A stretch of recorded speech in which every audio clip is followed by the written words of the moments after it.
Assalamualaikum warahmatullahi wabarakatuh. Selamat malam pemirsa. DPR dan pemerintah menargetkan pemulihan bencana di Sumatera rampung sebelum Ramadan 2026. Lalu sejauh mana kesiapan negara untuk memastikan memulihkan daerah yang terdampak? Kita akan bahas di Apa Kabar Indonesia Malam bersama dengan sejumlah narasumber. Saya Vena Kintan. Ya, dan saya Anda pemirsa. Kami juga akan mengajak Anda untuk membahas bersama bagaimana kemudian kondisi timnas Indonesia dengan pelatih baru yang sudah ditunjuk, John Hartman, yang juga sudah tiba di Indonesia dan dikabarkan akan secara resmi diperkenalkan. Selain itu, yang menjadi info penting dan menarik adalah John Hartman ini dikabarkan sudah memiliki kandidat untuk menjadi asisten pelatih lokal yang akan memperkuat timnas Indonesia. Kira-kira siapa yang masuk dalam kandidat tersebut? Kita akan membahasnya malam hari ini di Apa Kabar Indonesia Malam untuk Anda.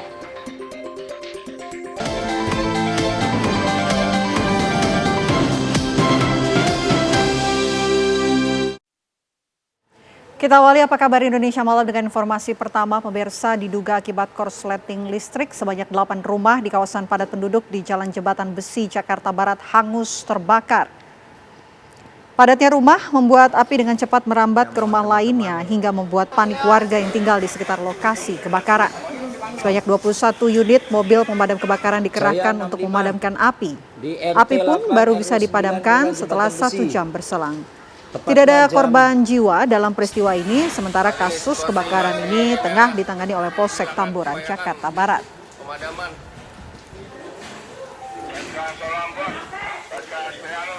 Terpahan angin. Sebuah lapak pengepul barang bekas di Jalan Galeong Margasari, Kecamatan Karawaci, Kota Tangerang, Banten ludes terbakar. Kobaran api menghanguskan lapak pengepul barang bekas di Jalan Galeong Karawaci, Kota Tangerang pada Minggu dini hari. Banyaknya material mudah terbakar membuat api cepat membesar dan merembet ke puluhan lapak lainnya. Dinas Pemadam Kebakaran Kota Tangerang menerjunkan 15 unit mobil pemadam dan 55 personel untuk memadamkan api. Tidak ada korban jiwa dalam insiden ini, namun kerugian ditaksir mencapai ratusan juta rupiah.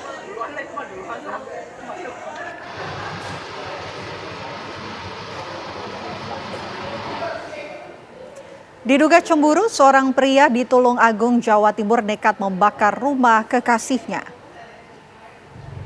Pada Minggu dini hari tadi, pelaku membakar rumah kekasihnya yang berada di Desa Sambijajar, Kecamatan Sumber Gempol, Kabupaten Tulungagung. Sebelum membakar rumah, pelaku melakukan perusakan di rumah korban. Pelaku lalu menyiram rumah itu dengan BBM dan kebakaran pun terjadi. Diduga aksi pembakaran dilakukan pelaku karena cemburu mengetahui kekasihnya jalan dengan laki-laki lain. Akibat dibakar api cemburu, pelaku melampiaskan amarahnya dengan membakar rumah pujaan hatinya. Korban dan keluarganya yang berada di dalam rumah berhasil menyelamatkan diri. Sementara itu, usai membakar rumah sang kekasih, pelaku menyerahkan diri ke polisi. Saat ini, polisi juga masih meminta keterangan sejumlah saksi terkait kejadian ini. Jadi diduga pelaku awalnya datang ke lokasi, ke TKP, kemudian melakukan pengerusakan bentuk kaca. Setelah itu pelaku menyerahkan diri. Ada permasalahan apa sih, Dan?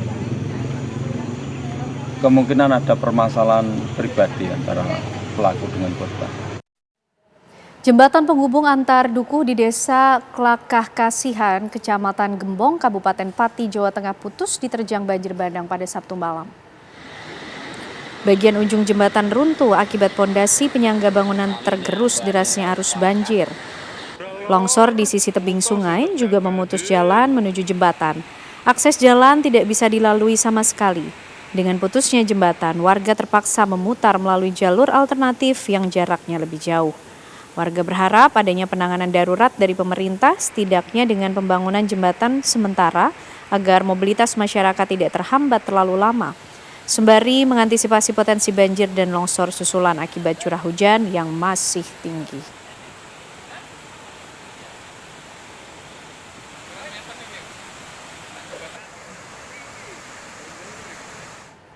Banjir yang terjadi di Kabupaten Pati, Jawa Tengah menggenangi jalur Pantura Pati Rembang hingga mengakibatkan sebuah jembatan penghubung antar desa terputus. Beginilah pemirsa kondisi Jalan Pantura Pati Rembang di Desa Ketitang Wetan, Kecamatan Batangan, Pati, Jawa Tengah yang terendam banjir akibat meluapnya Sungai Widodaren pada Minggu pagi. Sungai yang berada tepat di sisi selatan jalur utama Pantura Pati Rembang tersebut meluap dan menggenangi badan jalan sepanjang kurang lebih 500 meter. Ketinggian air mencapai 30 cm hingga menimbulkan kepadatan lalu lintas.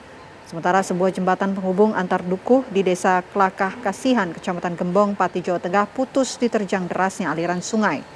Akibatnya, akses warga di dua desa terputus dan aktivitas masyarakat terganggu.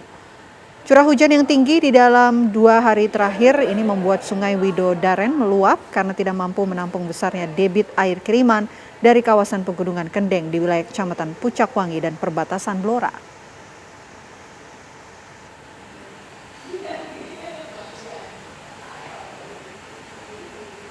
Atap gudang Balai Benih Ikan di Kabupaten Maros, Sulawesi Selatan rubuh usai diterjang angin kencang disertai hujan lebat. Sejumlah pohon juga tumbang hingga menimpa 3 rumah warga. Dalam video amatir, atap gudang Balai Benih Ikan di Jalan Dr. Ratulangi, Kabupaten Maros, Sulawesi Selatan roboh sepenuhnya. Angin kencang disertai hujan deras membuat atap terangkat hingga jatuh ke depan gudang. Akibat cuaca ekstrim yang menerjang wilayah Kabupaten Maros membuat sejumlah pohon besar tumbang di beberapa titik.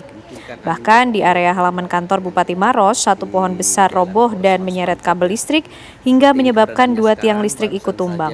Tak hanya mengganggu aktivitas perkantoran, pohon dan tiang listrik yang roboh juga sempat menutup akses jalan dan membahayakan pengguna jalan. Dari data BPBD Maros, terdapat 3 laporan pohon tumbang yang menimpa rumah warga di sejumlah kecamatan. Petugas pun melakukan pemotongan terhadap pohon yang menutup akses jalan tersebut.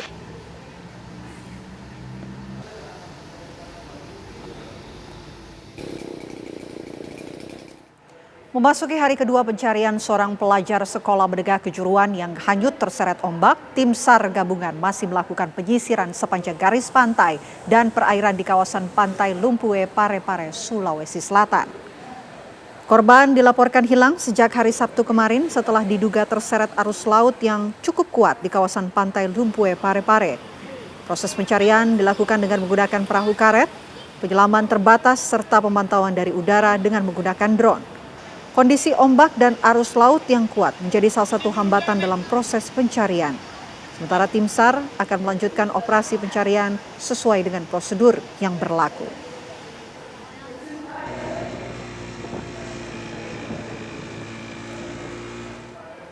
Puluhan emak-emak di Dusun Banjarsari, Kecamatan Banyumas, Kabupaten Pringsewu, Lampung menggelar aksi protes dengan gotong royong memperbaiki jalan yang rusak. Sebagai bentuk protes kepada pemerintah, emak-emak satu dusun gotong royong swadaya memperbaiki jalan yang rusak. Aksi emak-emak penuh semangat bahu-membahu mengecor jalan rusak di Dusun Banjarsari, Kecamatan Banyumas, Pringsewu, Lampung. Jalan sepanjang 1 km ini merupakan akses utama perekonomian warga untuk ke sekolah dan pasar. Warga mengatakan tidak adanya perhatian dari pemerintah kabupaten hingga pemerintah desa untuk memperbaiki jalan yang rusak, membuat emak-emak turun ke jalan. Warga berjanji akan mengerahkan emak-emak lebih banyak lagi jika kondisi jalan tak kunjung diperbaiki.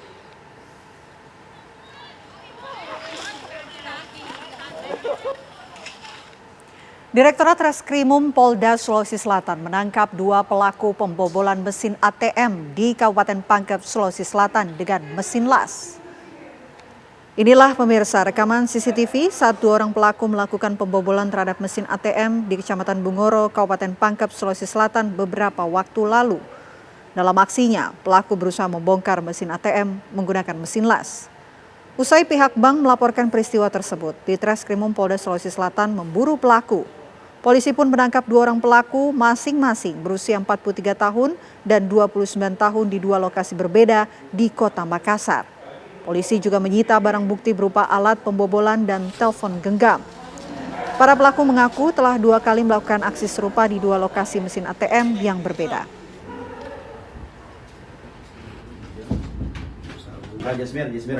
Jasmira, kuncinya mana?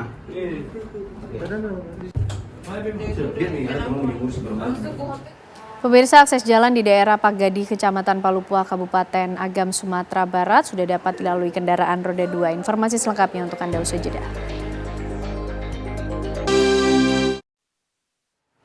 Anda kembali menyaksikan Apa Kabar Indonesia Malam. Pemirsa, akses jalan di daerah Pagadih, Kecamatan Palupua, Kabupaten Agam, Sumatera Barat, kini sudah dapat dilalui kendaraan roda 2. Ruas jalan di Nagari Pagadih amblas pasca diterjang banjir susulan yang terjadi Sabtu petang kemarin. Titik amblas berada di pangkal jembatan yang merupakan jalan alternatif penghubung Kabupaten Agam dengan Kabupaten 50 kota. Tidak jauh dari titik ruas jalan yang amblas, terdapat titik longsor yang hingga kini masih dilakukan pembersihan. Sebelumnya dikabarkan Nagari Pagadih, Kecamatan Palupua diterjang banjir dan tanah longsor yang menyebabkan satu rumah terendam banjir dan membuat wilayah ini sempat terisolasi karena akses jalan terputus.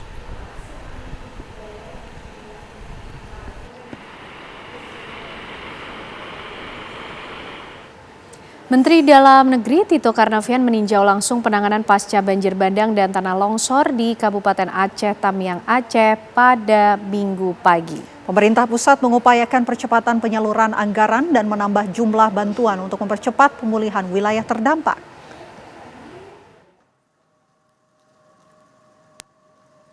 Menteri Dalam Negeri Tito Karnavian mengungkapkan roda pemerintahan dan aktivitas ekonomi perlahan mulai berjalan di Aceh Tamiang. Sejumlah pasar tradisional, tempat usaha dan warung sudah mulai buka. Rumah sakit juga sudah mulai beroperasi meski belum sepenuhnya normal. Kantor-kantor dinas pun mulai dibersihkan dengan dukungan 1.000 praja IPDN yang ditugaskan sebagai pendamping pemerintahan daerah. Pemerintah pusat telah mengirim anggaran 160 miliar rupiah yang sudah masuk ke kas pemerintah Kabupaten Aceh Tamiang. Anggaran tersebut diprioritaskan untuk pembayaran gaji pegawai, perbaikan kantor dinas Pemda, dan mendukung operasional penanganan bencana. Saya mendapat informasi bahwa anggaran untuk Aceh Tamiang gelombang pertama itu tanpa melalui administrasi, ya, administrasi nyusul, uangnya duluan. Itu hampir lebih kurang 160-an miliar udah masuk. Artinya apa? Dari sini harus sudah bisa menggunakan uang itu untuk bergerak. Jangan hanya mengandalkan yang lain. Dari kabupaten juga harus bergerak. Kemarin sudah saya sampaikan kepada Bupati. Itu bisa nomor 1 harus bayar gaji karyawan. Nomor 1. Ya, supaya apa? Karyawan punya uang, punya daya beli. Untuk beli-beli di warung, restoran, beres-beres rumah.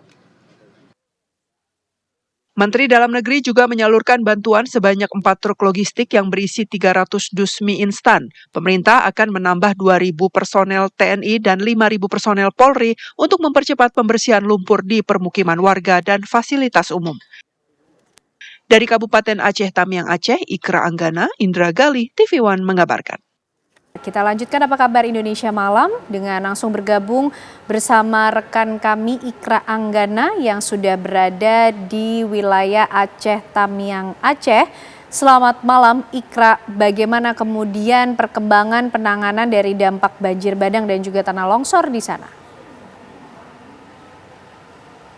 Ya baik, selamat malam Ken Ane, Vena dan juga pemirsa. Penanganan bencana alam banjir bandang dan juga tanah longsor ini terus dilakukan oleh pemerintah setempat dan juga pemerintah pusat seperti bantuan dari petugas TNI, Polri dan juga BNPB yang terus dikerahkan di lokasi titik-titik terparah khususnya di Aceh Tamiang. Di tempat saya mengabarkan ini, Vena dan juga pemirsa, ini sepanjang pesisir Sungai Tamiang ini banyak sekali tenda-tenda BNPB yang sudah didirikan dari hari kedua maupun hari ketiga yang sudah diberikan kepada para warga. Memang banyak sekali yang memilih untuk mengungsi ke tenda-tenda ini karena memang mereka bingung karena memang tidak memiliki rumah lagi dan banyak sekali barang-barang ataupun rumah yang rusak seperti itu dan mereka belum bisa mendapatkan kepastian harus tinggal di mana.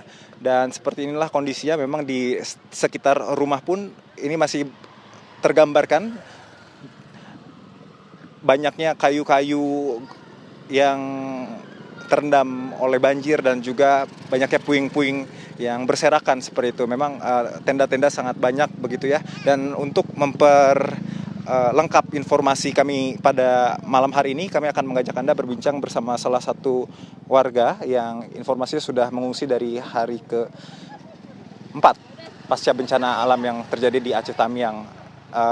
di sini. Selamat malam Ibu, dengan Ibu siapa? Bu Soni Ginting, Soni Ginting. Usia berapa Ibu ini? 65. Kita boleh bercerita Ibu berbagi selama kurang lebih 47 hari hidup di tenda pengungsian ini seperti apa Bu? Ya kayak gini lah, awak harapannya minta dapat rumah lah, bisa balik ke tempat biasa ya kan. Di sini kalau udah hujan, angin ya basah. Tidurlah kami ya nyempit-nyempit lah, jangan kena hujan, jangan kena panas. Jangan kena hujan, kena angin. Kalau nanti udah angin ya basah tendanya.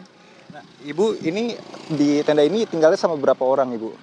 Sebetulnya saya 4, anak 2, cucu 1. Saya suami di rumah sakit, masih sakit.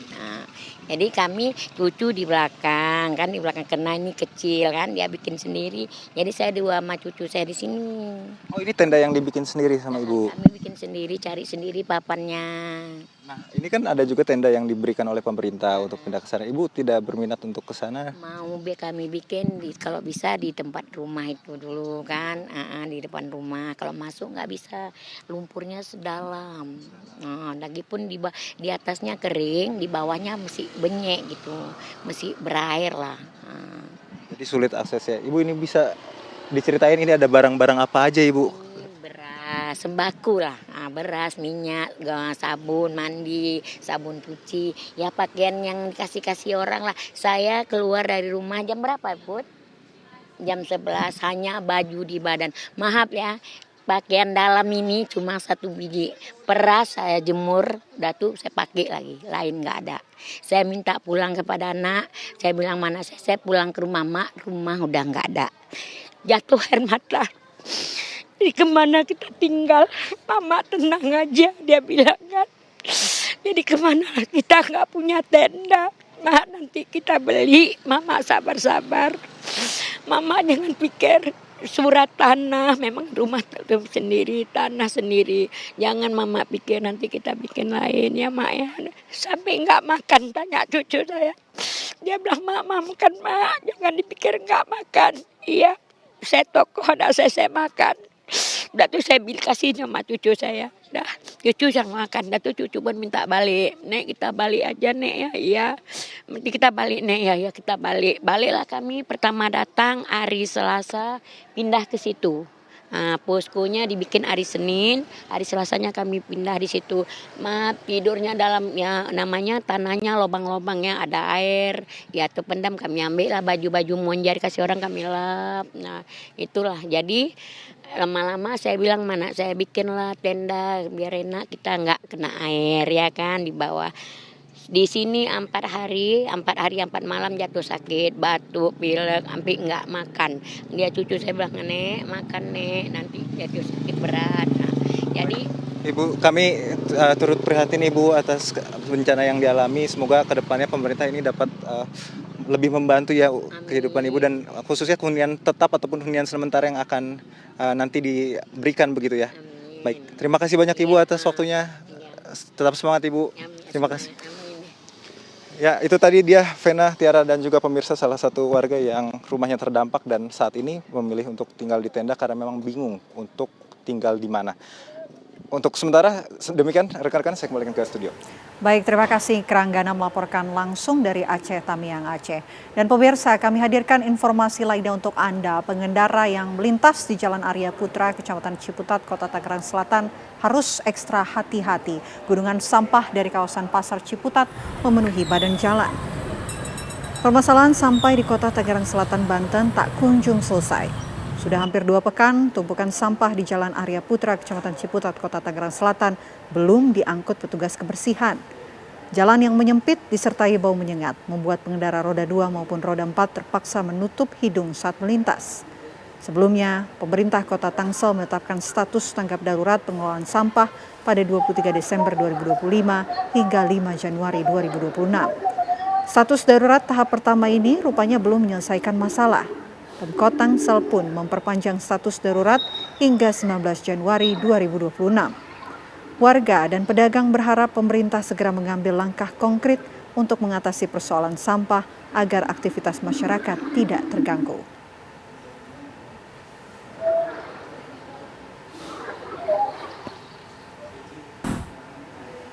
Pemerintah Provinsi Jawa Barat mengeluarkan surat edaran adanya pengurangan kuota harian ke tempat pembuangan akhir Sarimukti di Kabupaten Bandung Barat. Karenanya, tumpukan sampah pun terjadi di sejumlah lokasi di Bandung.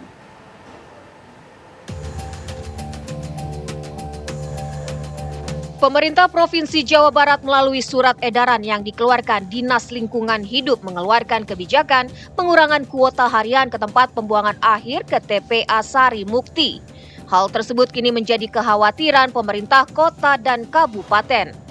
Dari data Pemkot Bandung, Kota Bandung sendiri menghasilkan sekitar 1.500 ton sampah per hari yang didominasi sampah organik. Sementara kuota sampah Kota Bandung maksimal 13.783 ton per 2 minggu. Adanya pembatasan kuota sampah menjadi kekhawatiran warga Kota Kebang. Mungkin jarang tempat sampah gitu Kak. Ditambah mungkin kesadarannya juga belum yang benar-benar kayak mau buang sampah di tempatnya gitu. Kadang kan malas gitu kayak bawa disakuin atau dikasihin gitu. Kalau bisa jangan terlalu dibatasin ya. Mungkin ada solusi lain. Khususnya kan di Kota Bandung sama di Bandung Raya. Baik ditambah lagi aja TPS-nya, Pak. Sejauh ini yang lihat seperti apa?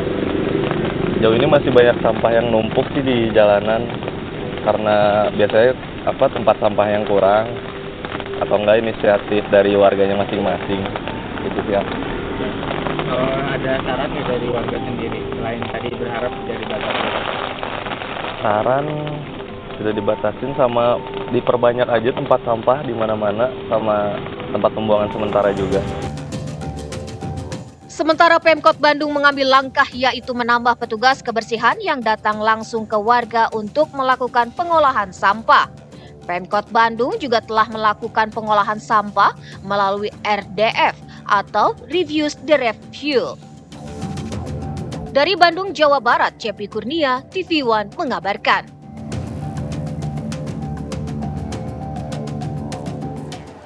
Komisi Pemberantasan Korupsi KPK masih menunggu pengembalian aset dari penyelenggara ibadah haji khusus PIHK atau travel dalam kasus dugaan korupsi kuota haji.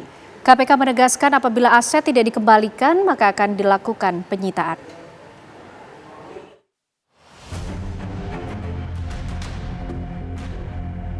Komisi Pemberantasan Korupsi KPK menetapkan 2 orang tersangka dalam kasus dugaan korupsi penyelenggaraan ibadah haji.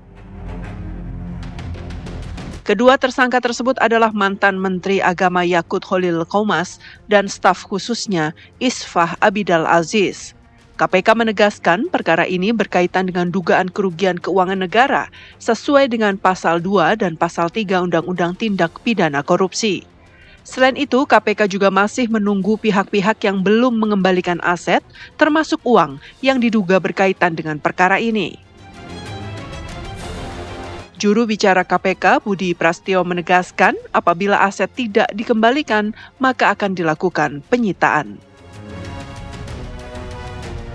KPK juga masih terus menunggu kepada pihak-pihak yang masih ragu, masih maju mundur untuk mengembalikan terkait dengan aset-aset, termasuk dalam bentuk uang yang diduga berkaitan dengan dugaan tindak pidana korupsi ini.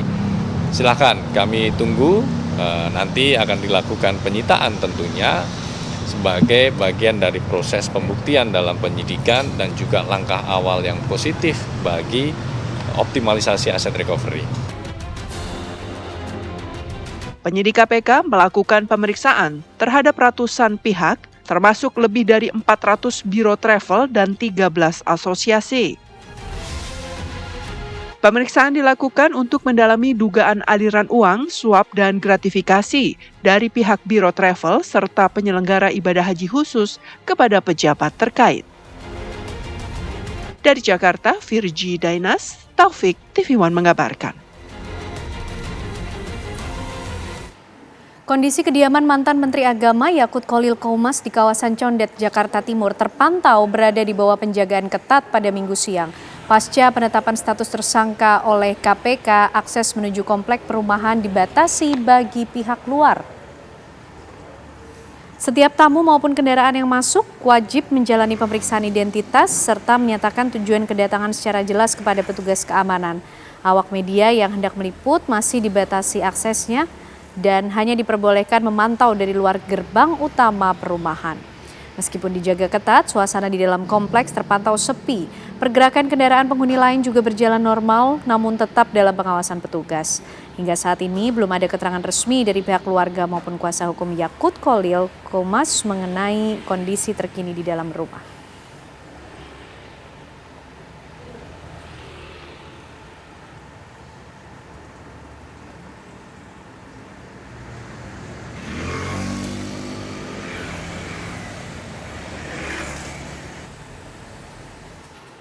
DPR dan pemerintah menargetkan pemulihan bencana di Sumatera rampung sebelum Ramadan 2026. Lalu bagaimana kesiapannya? Kita akan bahas bersama dengan sejumlah narasumber usai jeda. Tetaplah bersama kami di Apa Kabar Indonesia Malam.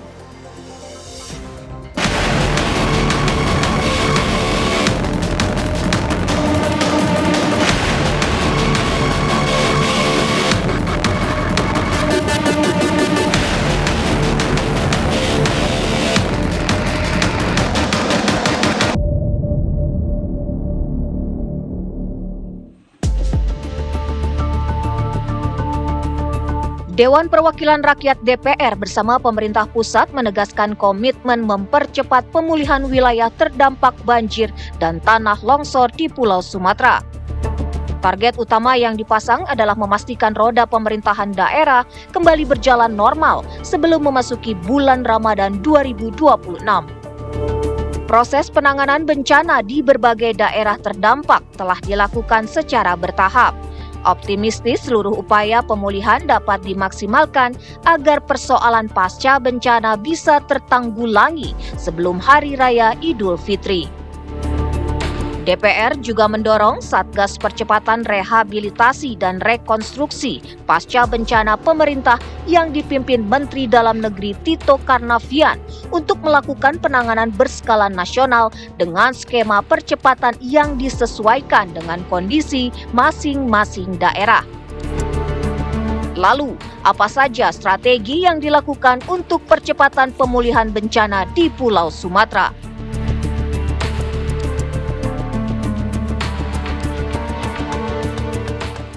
Ya, target dari DPR dan juga pemerintah adalah untuk memulihkan wilayah terdampak ini sebelum Ramadan 2026. Lalu bagaimana kesiapannya kita akan bahas bersama dengan sejumlah narasumber. Saya akan perkenalkan untuk Anda, di studio sudah hadir bersama saya ada Pak Hadianto Warjaman, ahli kebencanaan UI. Selamat malam. Selamat malam, Mbak. Sehat, Pak? Selamat tahun baru. Selamat tahun baru. Semoga sukses selalu. Amin, amin ya rabbal alamin. Selain Pak Hadianto juga kami sudah terhubung melalui sambungan Zoom. Ada Ketua Satgas Penanganan Bencana Sumatera BRIN, Pak Joko Widodo. Selamat malam, Pak Joko. Baik, sambil kami perbaiki komunikasi kami dengan Pak Jeko, kami juga ingin menyapa, sudah terhubung bersama kami ada Bupati Aceh Tengah, Pak Haili Yoga. Selamat malam, Pak Bupati. Selamat malam, Mbak Pena. Oke, kita terlebih dahulu ke Pak Bupati. Pak Bupati, kami ingin tahu bagaimana kemudian kondisi saat ini di Aceh Tengah pasca masa transisi pemulihan saat ini, Pak. Terima kasih, perlu kami sampaikan bahwa untuk Aceh Tengah, hari ini alhamdulillah sudah ada 2 desa yang terisolir selama ini. Hari ini sudah bisa dilewati dengan roda 2 dan roda 4, meskipun tidak maksimal. Ini adalah sebuah kebahagiaan bagi desa, yaitu Atu Konyel dan Jamur Konyel dan Atu Payung di Kecamatan Bintang. Jadi tinggal 1 lagi. Jadi jumlah daerah yang terisolir hari ini tinggal 24 desa lagi. Insya Allah nanti ini pun berproses. Yang kemudian ini untuk kebutuhan lain seperti beras, gas, ini hari ini sudah mulai lancar.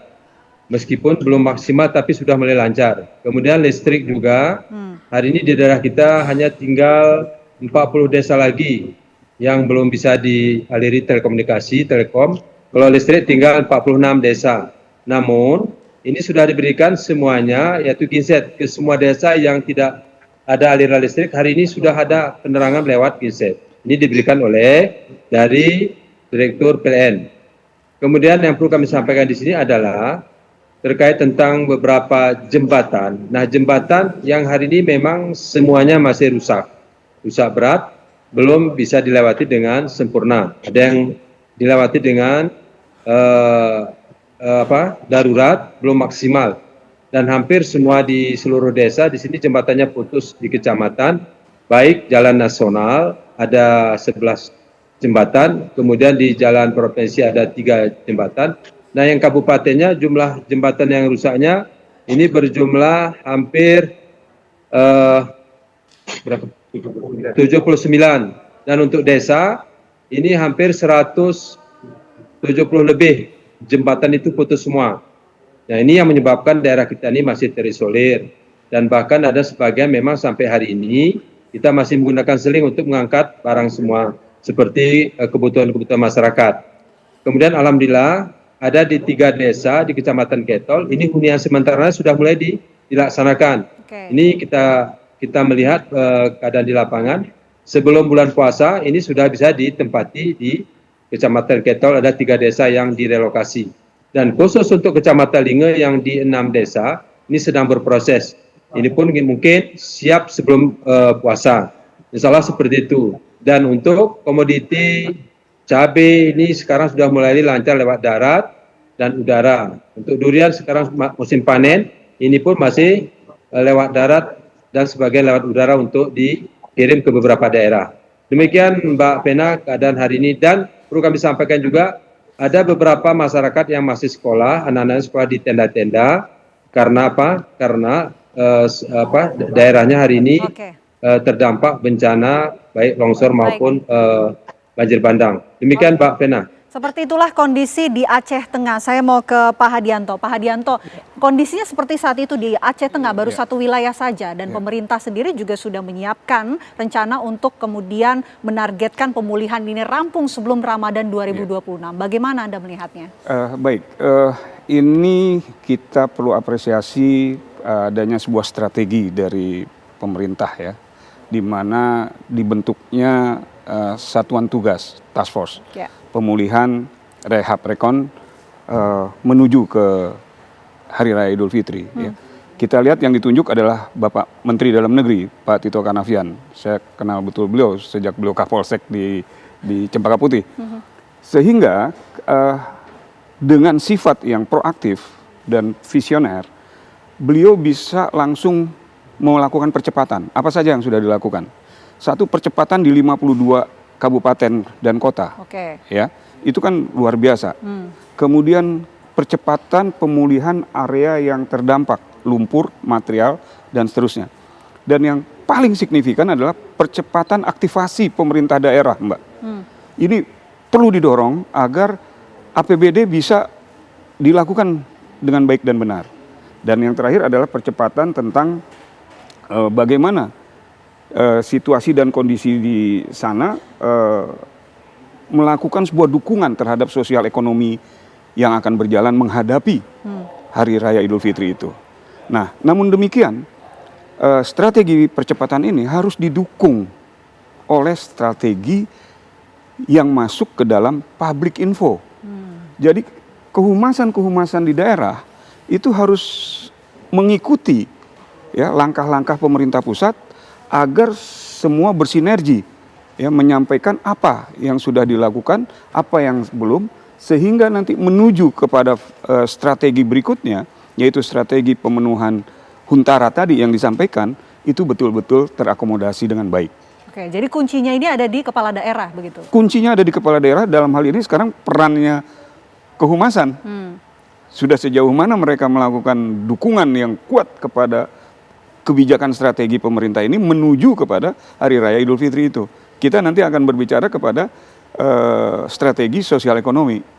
Ya, nah. Oke, baik. Saya mau menyapa Pak Jeko dari BRIN. Pak, Anda juga sebagai salah satu Ketua Satgas Penanganan Bencana Sumatera BRIN, Pak Joko. Bagaimana kemudian strategi yang sudah disiapkan untuk bisa mempercepat pemulihan sesuai dengan target tersebut? Baik, terima kasih Mbak Pena. Sebagai Satgas BRIN, kami sebenarnya kalau di dalam ini ya, di dalam Satgas Nasional untuk percepatan rehab rekon itu kami berada di bidang pengelolaan data. tentunya ini menjadi concern kami dan sudah sering saya sampaikan di media juga ya, bahwa data yang ada di BRIN kami sudah siapkan sedemikian rupa untuk mendukung rehab dan rekon, termasuk di dalamnya kami siapkan sekitar 300 scene lebih data citra satelit resolusi tinggi ya, dan kami juga sudah delineasi area-area terdampak yang nanti bisa menjadi prioritas untuk rehab rekon. Dan tentunya kami juga sudah berkoordinasi Mbak selama 2 minggu terakhir. Kami intent diskusi, berkoordinasi dengan Bappenas dan teman-teman lain termasuk Badan Informasi Geospasial ya, karena di bidang pengelolaan data ini sebenarnya penanggung jawabnya adalah Kepala Badan Pusat Statistik ya. Kemudian anggotanya adalah yang pertama adalah Kepala BIG, Badan Informasi Geospasial, kemudian Kepala Badan Meteorologi, Klimatologi dan Geofisika, kemudian BRIN, dan satu lagi adalah Direktur Jenderal Kependudukan dan Pencatatan Sipil Kementerian Dalam Negeri. Tentunya kami akan berkoordinasi dalam koridor Satgas Nasional ini. Oke, baik, saya mau kembali ke Pak Bupati. Pak Bupati, ini seperti apa yang dikatakan oleh Pak Hadianto bahwa sebetulnya kuncinya ini ada di pemerintah daerah. Bagaimana kemudian persiapan dan juga langkah yang akan diambil oleh Pemda, terutama di Aceh Tengah ini untuk mendorong percepatan pemulihan? Ya, terima kasih. Perlu kami sampaikan bahwa memang untuk Aceh Tengah ini hampir totalitasnya itu dibantu oleh pemerintah pusat. Ini kami merasakan itu sehingga kita menjadi kuat. Cuman ini kan sudah ada pembagian tugas. Ada sebagian tugas yang dilakukan oleh pemerintah daerah, kabupaten, ada juga provinsi dan ada juga pusat. Ini kolaborasi. Dan ini bagus, pelaksanaan ini sudah bagus sehingga masyarakat di Kabupaten Aceh Tengah ini merasa bahwa pemerintah itu hadir. Kalau maksimalnya tidak bisa, tapi mereka merasakan sudah hadir. Karena apa? Karena semua komoditi kebutuhan beras dan kebutuhan yang lain ini sudah terpenuhi setiap desa sudah kita penuhi. Contoh, hari ini umpama pembuatan hunian sementara, ini terus ada yang mandiri, ada juga yang dilakukan oleh beberapa teman-teman kontraktor seperti itu, pihak ketiga yang melaksanakan. Ini juga berproses sehingga hari ini masyarakat merasa bahwa kita hadir pemerintah dan ini terus kita lakukan. Nah, apalagi ini kan menjelang bulan suci Ramadan. Nah, hari ini juga, saat ini juga Pak Mendagri berada di Aceh Tengah. Hari ini, pada saat ini beliau baru mendarat di Aceh Tengah untuk memastikan bahwa kegiatan tata kelola pemerintahan, kesehatan, dan semua itu berjalan dengan baik. Nah, di sini ada apa kendalanya di Aceh Tengah? Di Aceh Tengah kendala yang terberatnya adalah itu jembatan dan jalan. Itu yang terkala terbesar. Yang kedua, ada beberapa desa memang sudah habis, tidak ada lagi rumahnya. Dan ini daerahnya jauh sekali, tapi pemerintah pusat hadir. Kalau tidak bisa dilewati dengan darat, maka dilakukan dengan pesawat udara. Dan ini semuanya tersentuh, sehingga kami merasakan bahwa kolaborasi antara pemerintah daerah dengan provinsi dan pusat ini sangat baik sekali. Sehingga kami merasakan hari masyarakat sebagai sudah kembali seperti semula. Hanya saja memang masyarakat yang kehilangan rumah ini menjadi perhatian serius kita, baik pemerintah kabupaten, juga provinsi dan pusat. Sehingga sebelum bulan Ramadan atau nanti dalam bulan Ramadan kita memastikan bahwa kebutuhan mereka itu terpenuhi, baik kebutuhan anak-anak yang sekolah, kemudian kebutuhan pakaian, kemudian kebutuhan juga untuk kebutuhan seperti beras dan lain sebagainya. Ini terpenuhi, insya Allah nanti di bulan suci Ramadan.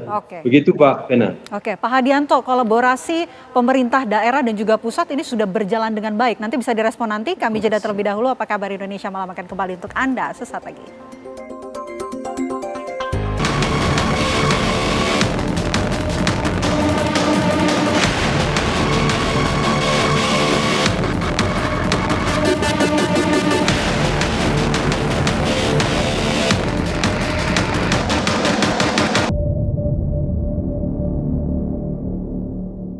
Merencanakan itu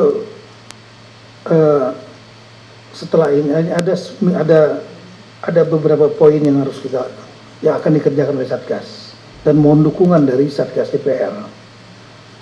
Yang pertama, kami sependapat dengan Satgas, temuan Satgas DPR Yang pertama adalah pemberian lumpur harus dipercepat. Jadi memang jalan-jalan relatif bagus, meskipun ada juga masalah nanti. Tapi pemberian lumpur ini adalah sangat penting sekali. Terutama yang ada dua, daratan dan sungai. Di daratan itu di ganggang, rumah-rumah, toko dan lain, ini harus dibersihkan. Nah untuk itu kekuatan yang ada mendapat saya harus perlu ditambah. Tambahan BKO, TNI dan Polri. Yang ketiga adalah yang kedua adalah perbaikan akses darat. Ini akan kami kerjakan. Nah kami sudah melakukan pendataan.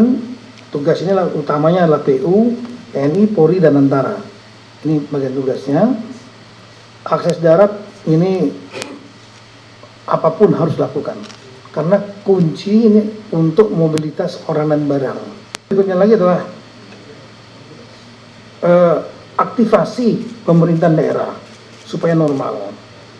Nah, kami sudah menyampaikan bahwa yang pertama yang penting itu adalah APBD. Perubahan kami sudah mengeluarkan surat edaran. Saya tanda tangani. Boleh melakukan perubahan, cukup memberitahu DPRD kepada 52 dan 3 gubernur. Karena situasi sudah berbeda memang. Tadinya desa ada, desanya hilang. Tadinya jalannya ada, jalannya rusak. Tadinya nggak ada sungai baru. Otomatis harus ada APBD perubahan. Mohon dukungan dari. Kita lanjutkan diskusi kita Pak Hadianto. Ini kalau kita dengar pernyataan disampaikan oleh Tito Karnavian, salah satunya adalah menyoroti dan juga mendorong adanya aktivasi pemerintah daerah. Ya. Termasuk apa yang dikatakan Pak Bupati, kolaborasi antara pusat dan juga daerah berjalan dengan baik. Iya, saya sependapat dengan Pak Bupati, kami juga lihat di lapangan sudah seperti itu. Namun di dalam yang disebut sebagai kolaborasi disaster, itu tidak hanya komunikasi, tidak hanya konsolidasi, tidak hanya koordinasi, ada di tengah yang namanya continuity. Sehingga menuju ke satu target yang disampaikan oleh Kepala Satgas kita, Bapak Menteri Dalam Negeri, Pak Tito Karnavian, itu betul-betul mencapai target yang diharapkan. Kerja keras BNPB sudah kita lihat, kerja keras TNI Polri sudah kita lihat, kerja keras pemerintah daerah sudah kita lihat, tapi menuju kepada aspek religius nanti, yaitu Hari Raya Idul Fitri, kan mengejar waktu, betul ya? Continuity koordinasinya, continuity kolaborasinya, itu menjadi amat sangat dominan di dalam ilmu yang disebut kolaborasi disaster. Itu sebuah solusi, sebuah solusi yang tidak bisa dipisahkan. Karena ada tahapan-tahapan di dalam sebuah proses recovery, di dalam proses pemulihan. Jadi kita setuju sekali, Pak Tito Karnavian sebelum tadi disampaikan, kita sudah sampaikan.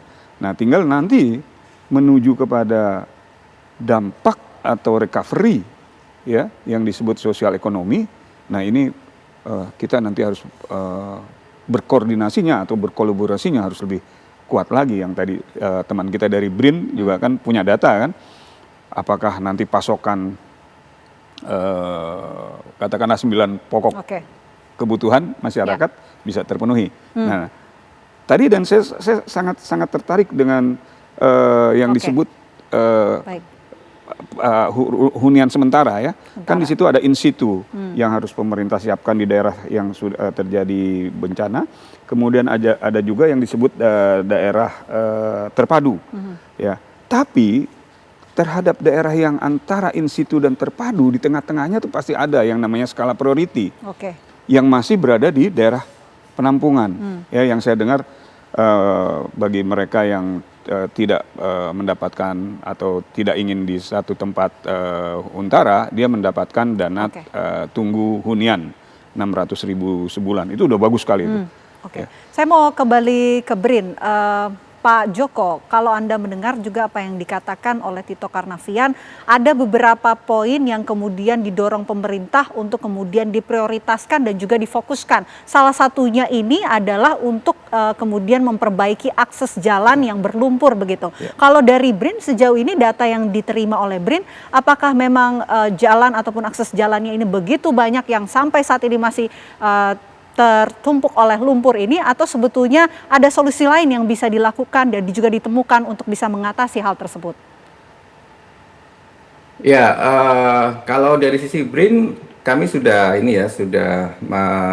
melakukan pemetaan terhadap beberapa akses jalan yang putus, terutama yang kami lakukan di area Tapanuli Tengah, Tapanuli Selatan, Tapanuli Utara, dan Aceh Tamiang, dan juga kami dibantu oleh teman-teman Asosiasi Pilot Drone Indonesia memetakan area-area lain. Saya kira kalau untuk pembersihan lumpur sendiri, Mbak, yang kami lihat di lapangan sebenarnya kan sudah mulai berjalan ya. Bahkan saya lihat di kota Aceh Tamiang misalnya, itu sekitar akhir Desember itu rumput-rumput di kota sudah mulai dibersihkan ya.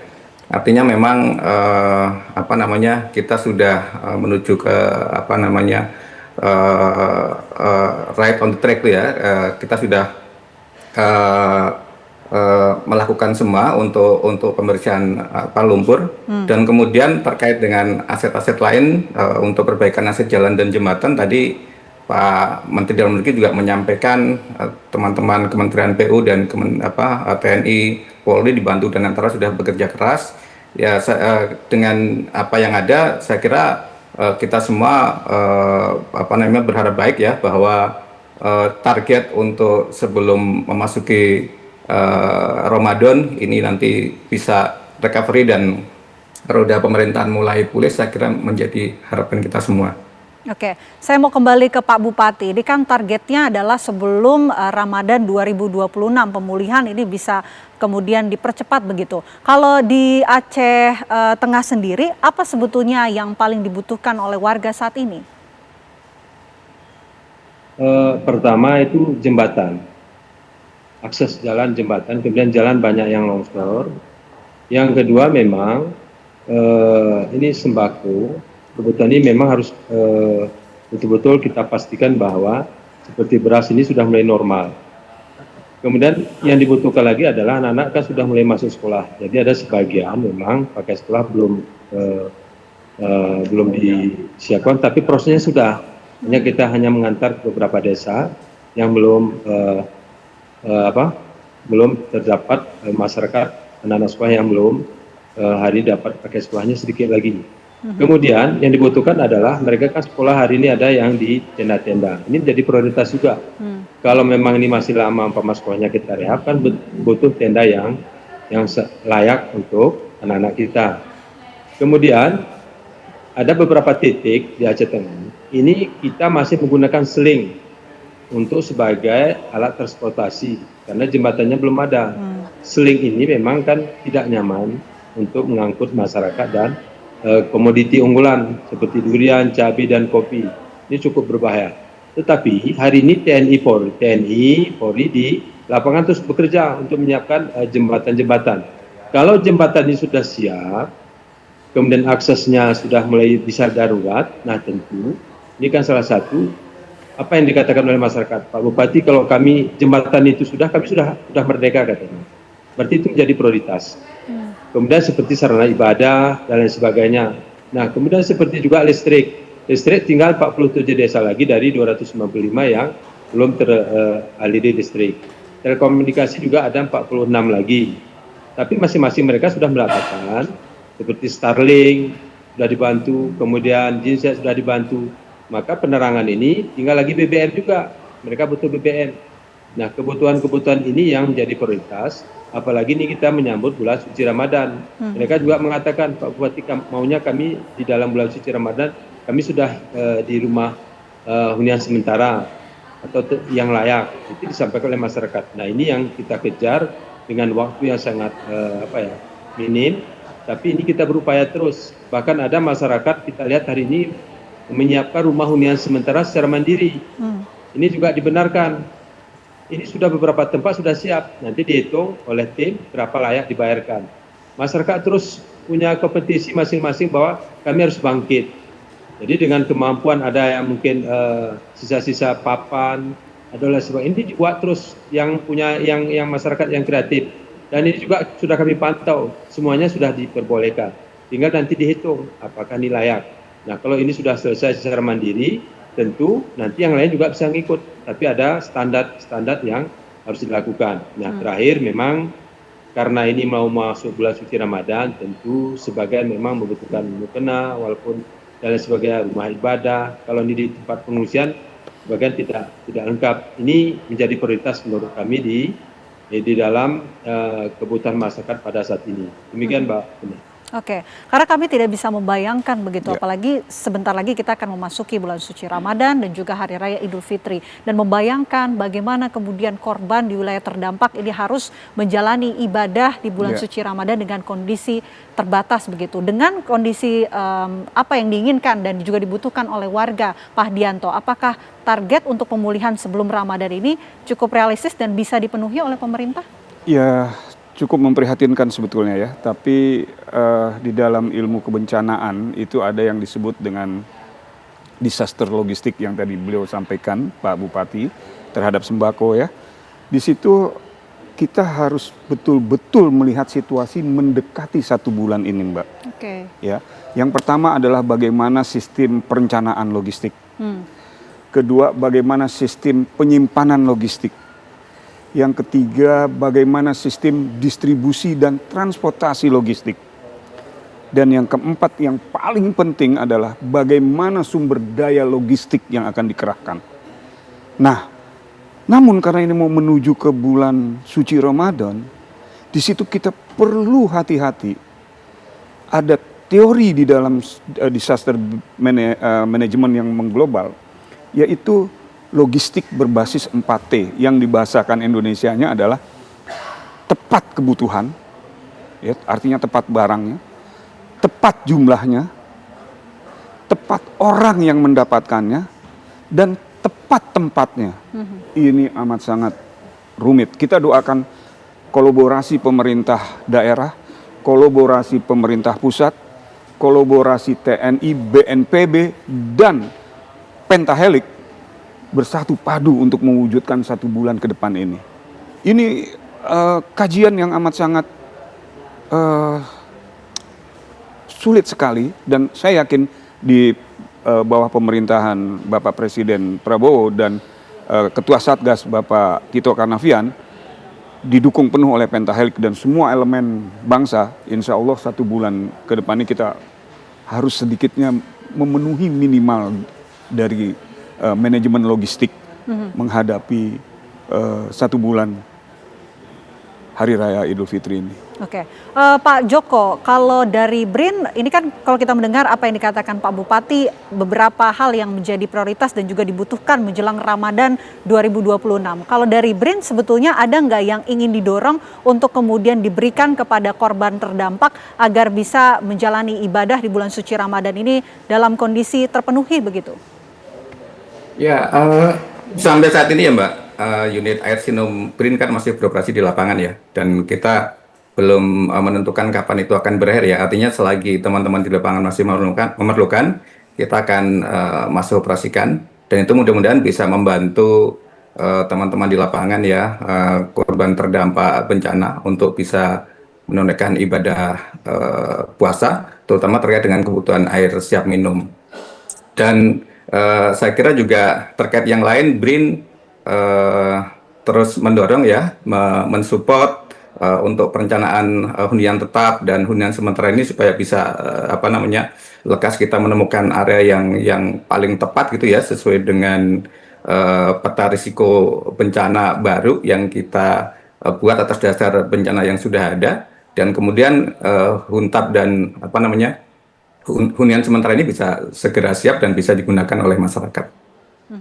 Itu yang didorong dan juga terus dilakukan oleh BRIN, dan tentunya apa yang dikatakan oleh Pak Joko tadi menarik, kita membahas Huntara dan juga Huntap. Huntara ini sangat dibutuhkan dalam situasi krusial oleh para wilayah terdampak ini. Bagaimana kemudian kesiapan Huntara sejauh ini menurut Anda? Nah, saya sudah melihat kolaborasi yang bagus ya antara beberapa pihak, Dana Antara, kemudian Buddha Suci, terus teman-teman dari perguruan tinggi, ITB, ya kan, UI, dan juga teman-teman di daerah. Nah, sekarang bagaimana sebetulnya di tengah-tengah Huntara itu yang kita sebut ada in situ, ada terpadu, tapi kan ada yang tadi saya katakan yang masih berada di tenda. Ini bagi PR. Saya anggap ini PR yang harus terfokuskan. Walaupun sudah ada di program dana tunggu hunian ya, itu bisa membuat mereka saudara-saudara kita yang belum mendapatkan tuh agak sedikit lega lah kira-kira gitu. Tapi saya yakin ya di dalam 1 bulan ini yang diharapkan Pak Bupati tadi itu bisa terpenuhi. Apalagi kolaborasi yang saya lihat sudah sedemikian baik ya. Tinggal ayo kita dorong semua elemen yang berada di daerah turun deh menuju ke 1 bulan suci Ramadan ini. Oke, ini kan percepatan ya, tapi kita tidak ingin percepatan ini membuat hasilnya ini jadi tergesa-gesa. Bagaimana kemudian memastikan percepatan pemulihan ini tetap berkualitas dan juga berkelanjutan? Ditahan nanti, kita akan jawab usai jeda. Apa kabar Indonesia Malam akan kembali untuk Anda sesaat lagi.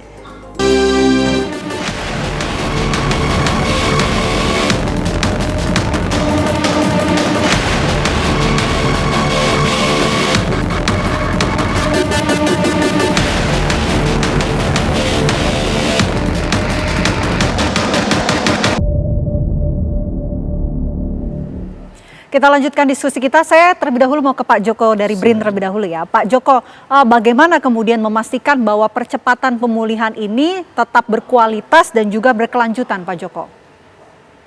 Baik Mbak, yang penting saya kira di perencanaan ya, kita tahu di Satgas Nasional untuk Percepatan Rekon ini kan ada bidang untuk penyusunan rencana induk dan rencana aksi ya, yaitu Bappenas dan teman-teman di Menteri Pendidikan Tinggi, Sains dan Teknologi.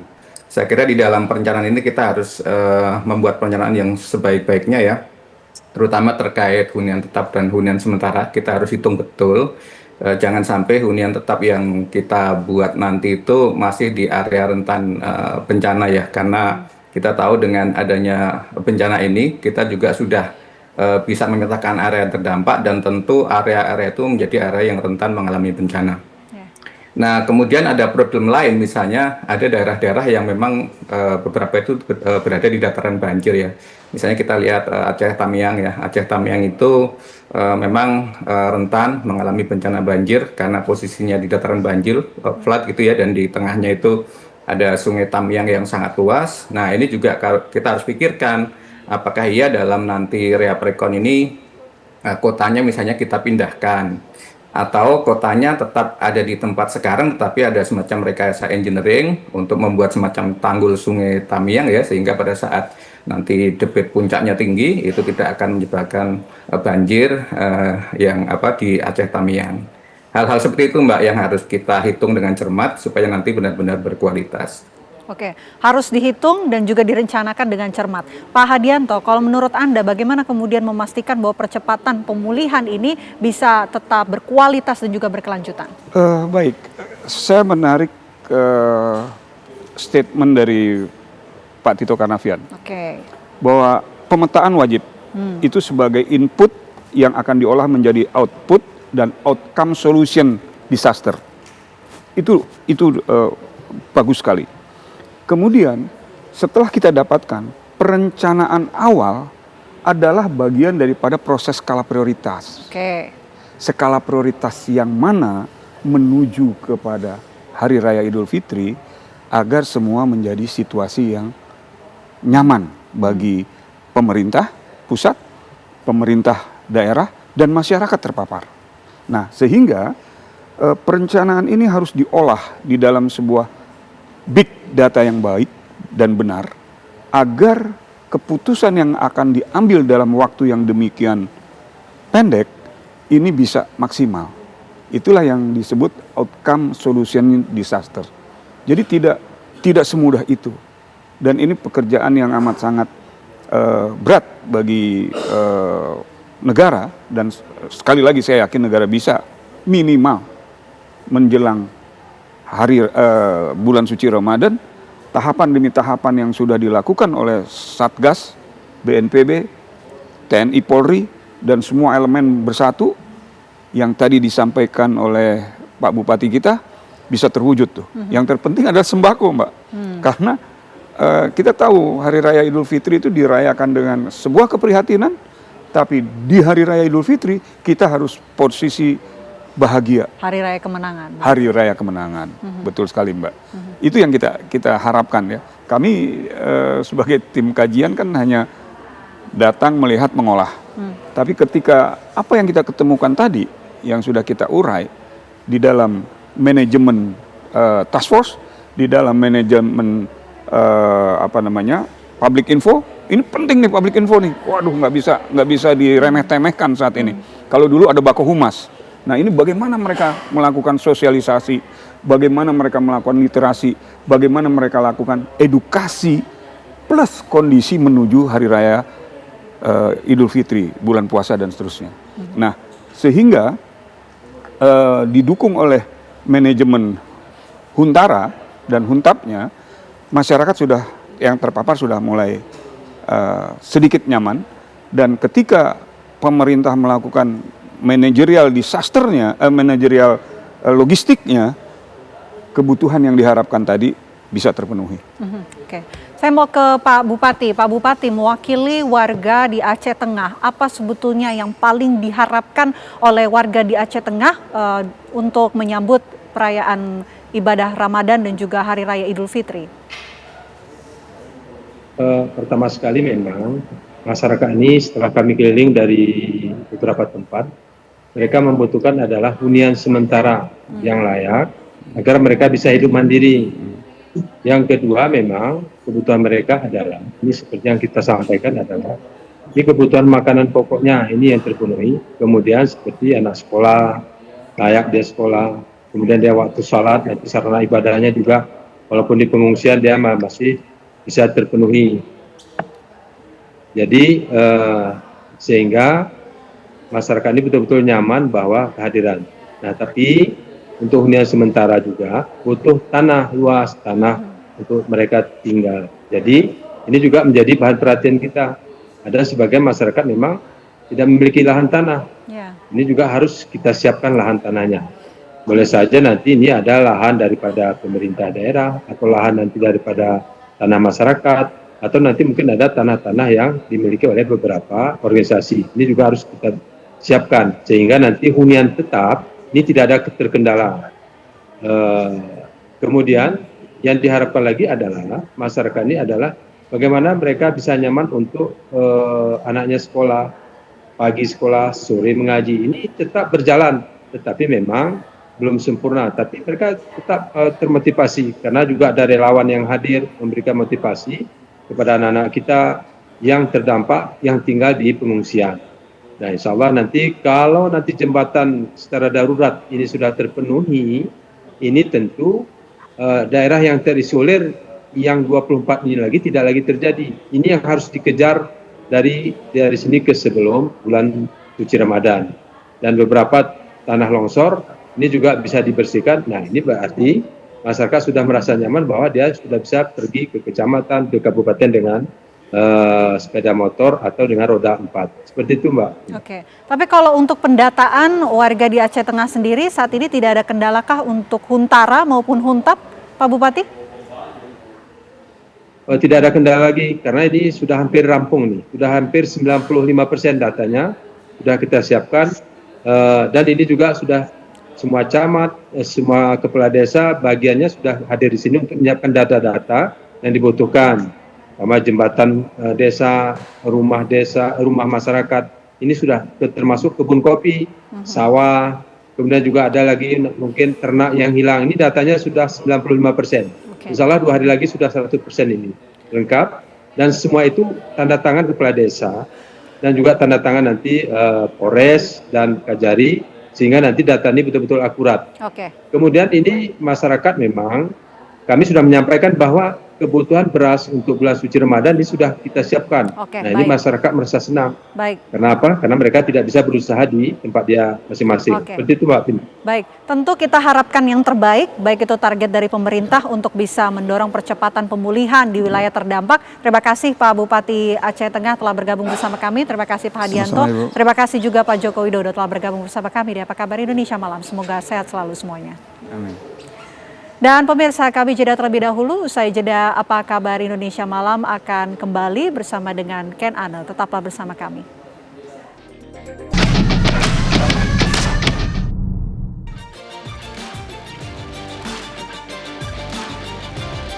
Pelatih baru Timnas Indonesia John Hartman akhirnya tiba di Indonesia 1 hari lebih cepat dari waktu yang dijadwalkan. Mantan pelatih Timnas Kanada itu akan segera diperkenalkan ke publik dan sudah dinanti sejumlah agenda penting Timnas selama setahun ke depan.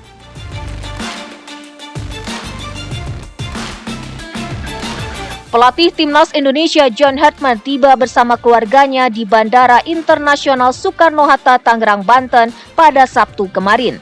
Rencananya peraih perunggu Olimpiade 2012 dan 2016 ini akan diperkenalkan secara resmi sebagai juru taktik skuad Garuda pada Senin besok. Di Indonesia, John Hartman nantinya akan diberikan 2 tugas utama, yakni melatih Timnas Indonesia Senior dan Timnas Indonesia U23. Tentu, dirinya akan memerlukan nama-nama yang nantinya akan menjadi asisten pelatihnya saat bertugas di Timnas Indonesia.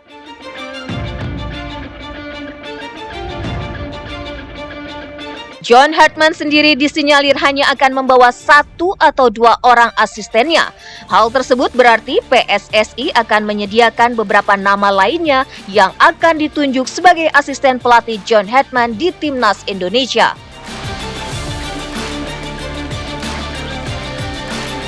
Hal tersebut memunculkan prediksi di banyak kalangan mengenai siapakah nama calon asisten pelatih John Hartman di Timnas Indonesia nantinya.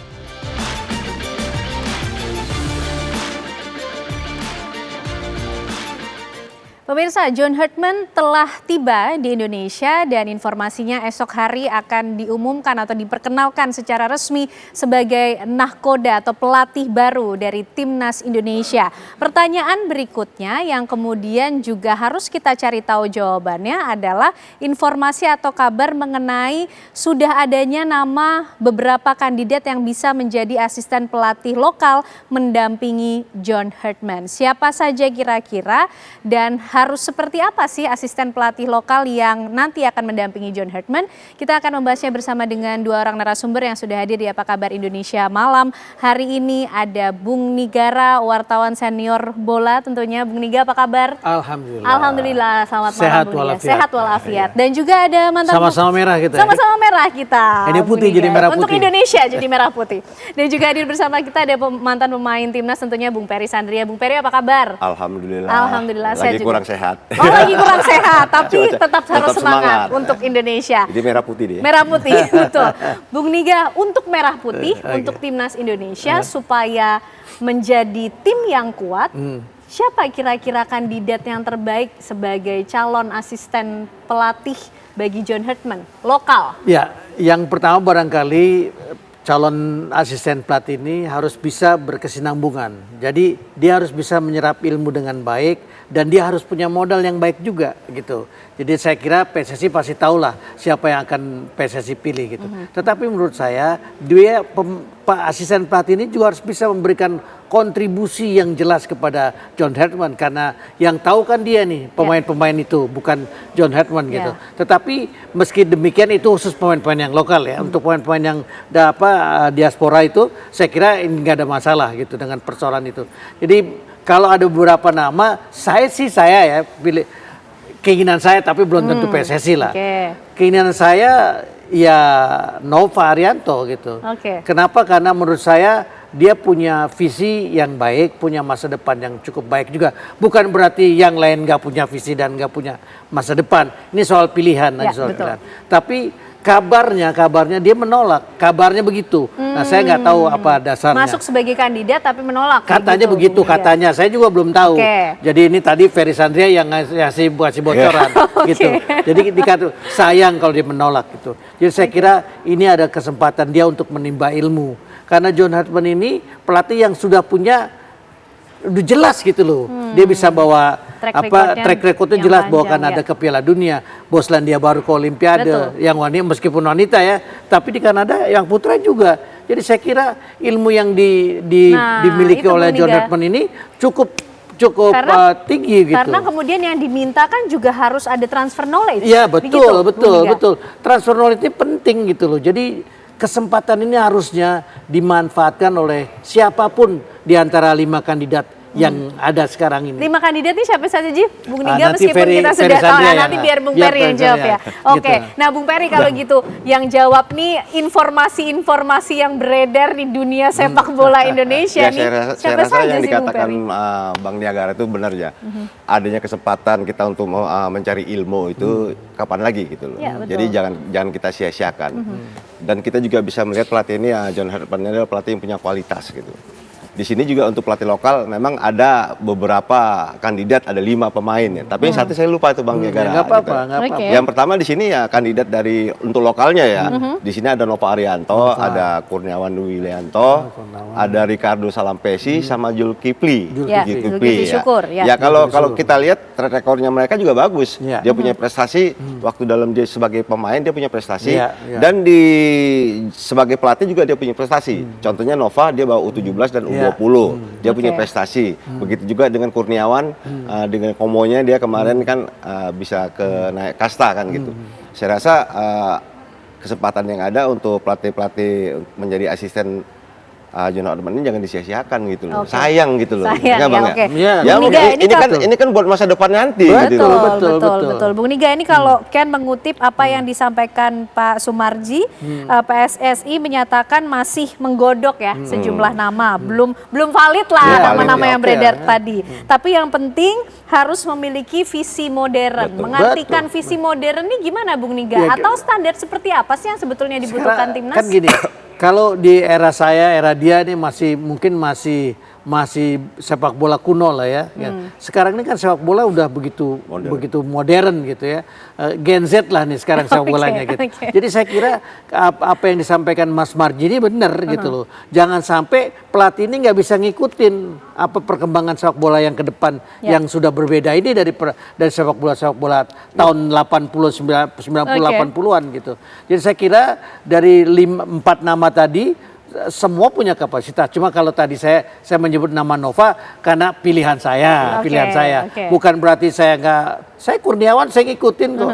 Bahkan saya ini wartawan satu-satunya wartawan yang ke Swiss ke tempat Kurniawan tinggal saya. Saya nganterin dia operasi tangannya keinjak itu kelingkingnya, saya nganterin operasi di Swiss. Gitu. Jadi saya kenal banget dengan Kurniawan gitu. Dengan yang lain sama juga meskipun secara selintas gitu. Tapi kembali nih soal pilihan. Nah, ini soal pilihan. Kenapa ya tadi itu Nova berhasil bawa tim U17 gitu ya. Dan ini kan harus meningkat terus gitu. Sebetulnya kalau saya sih kemarin Nova jangan dipindahkan ke U20, dia tetap di situ untuk mematangkan itu sehingga ada loh pergerakannya itu jelas gitu. Nah tapi ini kan PSSI sekali lagi ini organisasi kan ya ada pengurusnya pasti lebih tahu lah untuk itu kenapa Nova diangkat menjadi pelatih U20, mereka punya perhitungan tersendiri lah. Sebagai wartawan saya melihatnya sayang harusnya dia tetap di situ gitu. Dan sekarang ini kesempatan buat Nova, buat Kurniawan, buat Ricardo Salampesi, buat Zulkifli Syukur. Ini kesempatan untuk bisa menimba ilmu. Ya saya seperti tadi ini siapa nama Dek? Ya jadi ini kesempatan untuk nimba ilmu gitu. Jangan gini. Indonesia sebetulnya pernah punya kerjasama dengan KNVB. Indonesia setiap tahun boleh mengirim pelatih, kalau saya nggak keliru ya, di era Pak Kardono itu 20 pelatih untuk belajar. Tapi nggak ada hasilnya. Kenapa permasalahannya? Pertanyaan menarik kenapa? Karena mereka nggak mempersiapkan diri untuk itu. Jadi datang ke sana ya sekedar datang aja. Nggak ada ilmu yang dia bawa itu ke sini. Karena nggak ada target juga gitu maksudnya. Nggak ada target, memang punya kerjasama aja gitu. Ini kan sayang, padahal KNVB pada saat itu sedang top-topnya gitu. Nah sekarang orangnya datang ke sini John Hartman nih, punya kualifikasi yang jelas.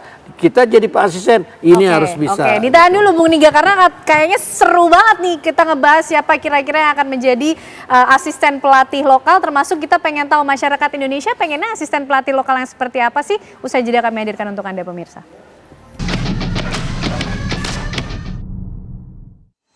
Ya pemirsa, siapa pelatih lokal incaran dari John Hartman? Ini yang kita bahas malam hari ini, tapi juga kita akan melihat kira-kira masyarakat Indonesia juga sudah punya kandidat untuk menjadi pertimbangan bagi John Hartman belum ya? Kami akan ajak Anda untuk mencari tahu bersama rekan kami, Vanessa Liu yang sudah berada di kawasan Menteng, Jakarta Pusat. Vanessa, silakan. Ya, selamat malam Ken, Ana, dan juga pemirsa. Beberapa waktu lalu kita sudah mendengar kabar bahwa John Hartman akan menjadi pelatih timnas yang baru. Dan dari informasi yang beredar, besok John Hartman akan dikenalkan secara resmi ke hadapan publik oleh PSSI. Namun kita akan dengarkan bagaimana pendapat masyarakat mengenai kabar ini. Saat ini kami sudah bersama dengan Mas Faris dan juga Mas Fawas. Kita ke Mas Faris terlebih dahulu. Halo, selamat malam Mas Faris. Malam Mbak. Oke Mas, katanya besok pelatih timnas yang baru akan diperkenalkan ke publik yaitu John Hartman. Kira-kira gimana nih Mas pendapatnya tentang kabar ini? Ya kita sih semoga ya kedepannya membawa api semangat buat timnas kita sendiri. Ya itu gitu. Tapi menurut Mas sendiri kira-kira apa sih tantangannya untuk melatih timnas ini? Ya karakter timnas ini kan berbeda-beda orangnya ya. Jadi semoga pelatih kita bisa kop lah, bisa membawa dan semangat untuk timnas-timnas kita sendiri. Tapi optimis nggak Mas sama kepemimpinan John Hartman ke depannya? Yang saya dengar sih pernah bawa timnas Inggris dengan Kanada. Itu pernah dibawa ke Piala Dunia. Mungkin semoga ya, kita nggak akan tahu kalau belum dicoba. Semoga timnas kita bisa berhasil ke Piala Dunia nanti. Oke, selanjutnya kita tanya juga nih ke Mas Fawas. Mas Fawas, kira-kira optimis nggak nih dengan kepemimpinan John Hartman ke depannya? Ya, optimis dong. Kita juga harus optimis sama timnas kita sendiri kan. Harapannya mungkin untuk timnas ke depannya, Mas? Untuk harapannya semoga hal ini bisa buat menjadi wajah baru serta semangat baru buat timnas kita dan membawa timnas Indonesia ke Piala Dunia. Mungkin Mas kira-kira bisa nggak memprediksi kira-kira calon asisten pelatih yang cocok juga untuk John Hartman ini kira-kira siapa ya? Aduh, saya juga belum tahu nih, belum ada isu-isu, belum tahu saya. Oke. Terima kasih Mas. Ya demikian pemirsa dari masyarakat mengenai John Hartman. Kita akan nantikan bagaimana pengenalan John Hartman ke publik besok. Kami kembalikan kepada Anda di studio, Ken Ana. Baik, terima kasih Vanessa. Wah, nampaknya tadi mas-masnya harus diajak ngopi bareng Bung Peri biar tahu isu-isunya kira-kira siapa nama asisten pelatih yang akan menjadi kandidat dipilih oleh John Hartman. Tapi Bung Peri, sebagai pemain timnas sendiri, melihat sejauh mana sih kontribusi, signifikansi dipilihnya asisten pelatih lokal yang akan mendampingi pelatih utama? Yang pasti dia harus punya loyalitas tinggi kepada tim. Ya, dia juga harus kuat dan harus berani mengambil keputusan juga. Dan dia juga harus bisa bekerja sama dengan pelatih kepala. Dan harus bisa juga komunikasinya lebih ini Bang ya, lebih apa namanya? Lebih terbuka gitu loh. Yang selama ini kalau saya lihat di asisten-asisten lokal ini yang ada untuk komunikasi itu tidak terbuka. Jadi mau ngomong tuh takut-takut gitu loh. Ya kalau emang ada kesalahan apa-apa kita harus ngomong aja. Dan sebagai asisten itu juga dia harus punya komitmen juga Bang ya. Harus punya komitmen. Gitu. Oke, baik. Bung Niga melihat mengenai hal ini, apa sih kira-kira faktor yang harus dimiliki seorang asisten pelatih lokal sehingga bisa melengkapi kehadiran dari pelatih utama yang asalnya dari luar? Oke, yang pertama tentu dia harus memiliki pengetahuan tentang sepak bola Indonesia itu sendiri. Karena John Hartman ini butuh masukan. Dan masukan teknis, bukan non teknis gitu. Nah yang tahu ini kan dia nih orang lokal gitu loh. Di samping yang diaspora tadi ya. Tapi yang lokal ini kan John Hartman yang pertama dia pingin menggunakan pemain-pemain lokal lebih banyak dari pemain diaspora. Itu juga sesuatu yang menurut saya perlu diapresiasi gitu ya, disupport gitu. Kemudian dia butuh pengetahuan tentang sepak bola Indonesia secara mendalam gitu. Nah, dengan posisi seperti itu yang bisa memberi masukan ya asisten pelatih. Tapi itu tadi berani nggak dia ngomong, bukan soal bahasa ya, ini nomor 2 lah soal bahasa. Cara komunikasinya? Iya, bukan cuman itu. Dia berani nggak dia ngomongin, ini loh si ini begini gitu. Nah itu keterbukaan itu penting supaya John Hartman waktu memilih nggak keliru. Kan ada pemain yang secara teknis nih bagus tapi mentalnya nggak bagus. Betul. Gitu. Nah, di masa lalu ada pemain yang di lapangan bagus, mentalnya nggak bagus tapi dia nggak terganggu. Tapi ada juga pemain yang bagus bener di lapangan, mentalnya nggak bagus, akhirnya jadi hancur. Gitu. Saya contohnya gini, ada pemain saya nggak sebut namanya lah, datang ke satu negara dia bisa hilang. Tapi waktu main, wow luar biasa. Gitu loh. Jadi mental yang seperti itu kan sebetulnya nggak baik nih karena dia ngilang nih gitu. Tapi aku main dibutuhkan dia bisa gitu. Nah, si asisten pelatih harus bisa memberitahu ini kebiasaannya ini kayak gini, ini seperti ini kayak gitu. Supaya pelatih itu paham gitu loh. Jangan dia ngambil keputusan yang bertolak belakang gitu. Ini juga yang contoh yang paling konkret lah misalnya.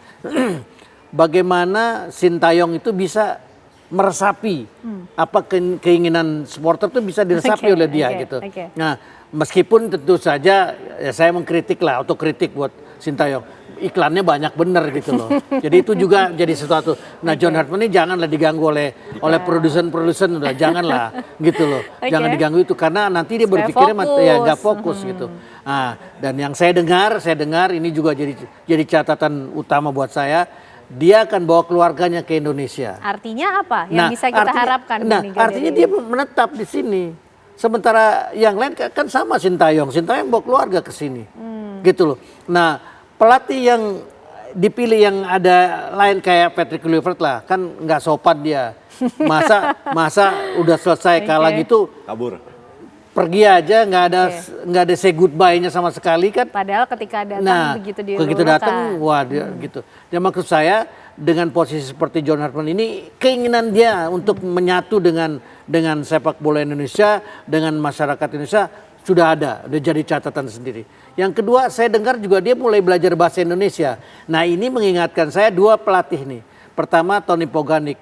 Waktu datang ke Kemayoran disambut oleh Pak Maladi sebagai ketua PSSI dan Menteri Olahraga waktu itu. Pak Maladi mengatakan, good evening Mr. Poganik. Selamat malam Pak Maladi. Kaget Pak Maladi. Loh kok dia bisa? Dia bilang, saya bisa berbahasa Indonesia meskipun terbata-bata.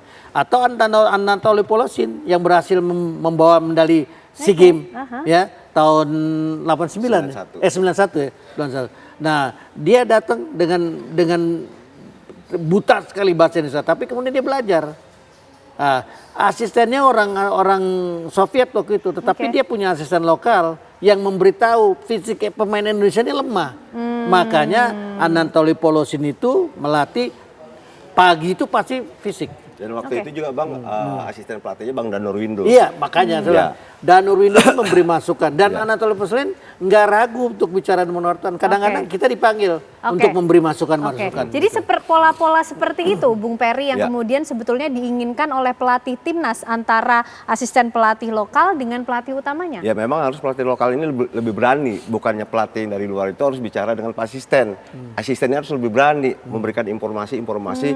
Contohnya seperti karakter si pemain ini, si A karakternya ini begini, si B si begini. Jadi dia nanti tidak ada salah paham nanti ke depannya nggak ada salah paham. Jadi dia tahu ini benar kata si asisten. Jadi memang harus dibutuhkan komunikasi. Jadi jangan takut-takut.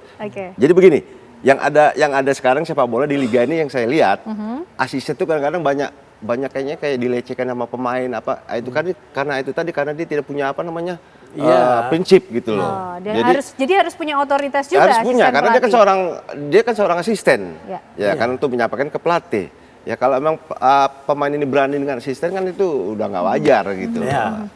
Oke. Gimana? Ya, jadi kalau pelatih itu kena masalah, misalnya protes dapat kartu merah, kan asisten tuh yang disuruh.